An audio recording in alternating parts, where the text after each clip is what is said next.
Qu'est-ce que vous pensez de ce mot de passe? Bien vu, il est horrible. Pourtant, c'est encore le plus utilisé cette année avec Azerty, Maman et Marseille. Maintenant, qu'est-ce que vous pensez de celui-ci? Plus solide, hein? Il faut 30 secondes à un ordinateur pour le déchiffrer. 30 secondes. Je vous laisse imaginer le temps qu'il lui faut pour aller lire vos messages sur Instagram. Les mots de passe sont à l'origine de plus de 80% des failles de sécurité en ligne. Ils sont souvent trop faibles, trop courts, trop communs, trop prévisibles, trop réutilisés, trop similaires. Un mot de passe solide devrait faire environ 15 caractères, avec des lettres en majuscules et en minuscules, des chiffres et des caractères spéciaux. Il ne devrait jamais être réutilisé et encore moins reposer sur un post-it collé à votre ordinateur. Mais personne ne le fait. Et dans la mesure où il a été inventé dans les années 60, je pense qu'on peut considérer, 60 ans plus tard, que les gens ne le feront jamais. On a tenté de renforcer la sécurité des mots de passe en les parant d'une double authentification, que 9 personnes sur 10 n'ont pas activé sur leur compte Google. C'est tout le système qu'il faut revoir. Le mot de passe est une technologie du passé, qu'Apple, Google et Microsoft s'apprêtent à enterrer en généralisant un nouveau système d'authentification. Vos mots de passe vont être effacés pour être remplacés par un standard plus sûr qui fait déjà partie de vous. Laissez-moi vous expliquer.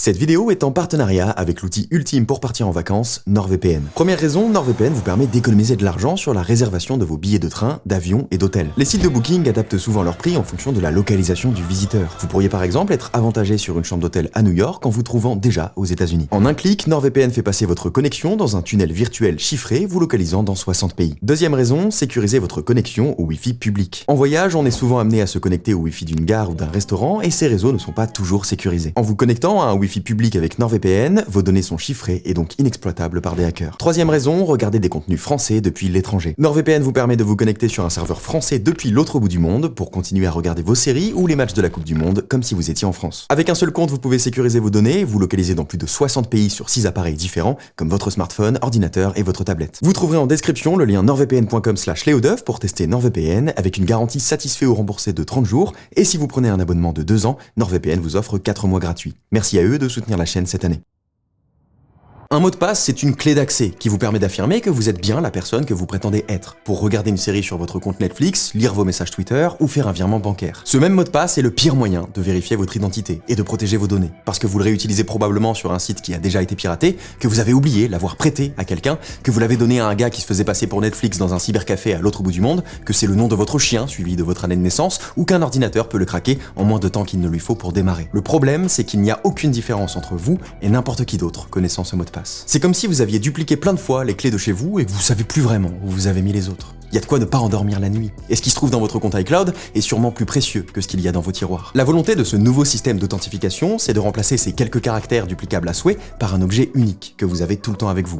Votre iPhone, par exemple. À l'inscription sur un site, votre iPhone va créer 2 clés chiffrées. Une clé publique, stockée par le site, et une clé privée, stockée dans une enclave sécurisée dans l'iPhone qui ne quittera jamais l'appareil, et qu'on appelle passkey, ou clé d'accès en français. À chaque connexion, le site posera un challenge à l'iPhone, sous forme de problème cryptographique que lui seul sait résoudre à l'aide de sa clé privée. Une fois ce challenge résolu, vous devez prouver que vous êtes bien le propriétaire de l'iPhone, en posant votre doigt sur Touch ID ou avec Face ID, et vous êtes connecté. Pour vulgariser, le site garde la clé publique, qui agit comme une serrure, et seul l'iPhone possède la clé qui permet de l'ouvrir, avec sa reconnaissance faciale ou d'empreinte digitale. Là, je vous ai détaillé la procédure complète, mais concrètement, tout ce que vous faites, c'est entrer votre identifiant et laisser Face ID ou Touch ID vérifier votre identité, comme quand vous déverrouillez votre iPhone. Maintenant, dans la mesure où la clé ne quitte jamais l'iPhone, elle ne peut pas être envoyée à votre Mac, votre iPad ou un PC Windows. En fait, après la création du compte, la clé publique est synchronisée sur iCloud, et vos autres appareils Apple créent chacun une nouvelle clé privée, pour que vous puissiez vous connecter depuis un autre iPhone, un Mac ou un iPad. Pour un Windows ou un Android, qui ne sont donc pas dans l'écosystème Apple, ça se complique, parce que les différents OS ne communiquent pas entre eux. Pour le moment, le seul moyen de se connecter à un compte créé par un iPhone sur un PC Windows et inversement, c'est de scanner un QR code. Le PC enverra alors un signal Bluetooth à l'iPhone pour s'assurer qu'il est à proximité et que c'est pas un mec à l'autre bout du monde qui scanne un QR code que vous auriez laissé traîner sur une photo,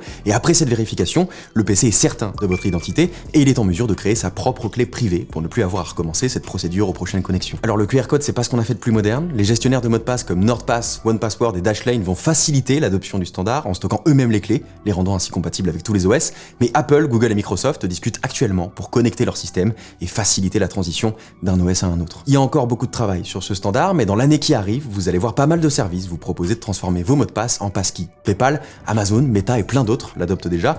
Pour autant, Je suis convaincu par la technologie, mais je crois pas que le futur sans mot de passe soit si proche. Il est peu probable que les sites qui proposent de créer une passkey vous forcent à le faire, car aussi fiable soit-il, un standard de sécurité prend du temps à être adopté. Avant tout parce que ça fait flipper les gens. Mon avis, c'est qu'il faut faire confiance à ce système, car il est plus fiable et plus simple. Plus simple parce que vous n'aurez plus aucun mot de passe à créer, et autant à ne pas retenir. La création d'une clé d'accès est automatique. Elle réside dans votre appareil et se complète toute seule dès que vous tentez de vous connecter à un site ou une app. À mon avis, la plus grosse barrière à son adoption par le grand public, c'est le partage. Les gens partagent leur mot de passe, pour faire profiter de leur compte Netflix par exemple, et en l'état, parce qu'ils ne favorisent pas le partage. Apple par exemple ne permet d'envoyer une clé d'accès que par AirDrop, technologie qui n'existe que sur les appareils Apple, à proximité, ce qui élimine la possibilité d'envoyer une clé à un proche qui ne l'est pas géographiquement. Mon sentiment, c'est que les services qui se prêtent au partage vont devoir créer un système, autre que le partage de mots de passe, pour le permettre. On peut imaginer qu'Apple vous permettra de partager certaines clés d'accès aux comptes iCloud qui sont dans votre partage familial, car ce sont les plus susceptibles de profiter de votre abonnement Netflix par exemple. Mais si vous voyez la difficulté de partager vos identifiants comme une contrainte, dites-vous que c'est aussi une aubaine. Parce que si en sécurité informatique le risque zéro n'existe pas, c'est précisément cette limite qui l'a fait chuter à la vitesse de la lumière. Une clé d'accès est non réutilisable, imprédictible, non duplicable, difficile à partager et inaccessible. C'est une clé unique créée à partir d'un algorithme de cryptage d'un haut niveau de sécurité, stocké uniquement dans l'appareil et qui ne transite jamais par Internet. Vous ne pouvez pas l'avoir, les sites auxquels vous vous identifiez ne peuvent pas l'avoir et Apple, Google ou Microsoft non plus. Son utilisation nécessite la proximité de l'appareil détenteur de la clé et une validation de votre identité par un système biométrique. Ce que ça veut dire, c'est que pour contourner la sécurité de votre compte, un hacker a besoin d'avoir en sa possession votre smartphone et votre visage ou un de vos doigts. Ce qui met donc fin au mot de passe compromis par une fuite de données ou par une tentative de phishing qui fait croire à votre oncle qu'il a gagné un iPhone pour récolter le mot de passe de son compte en banque. Vous vous authentifierez bientôt avec un objet que vous avez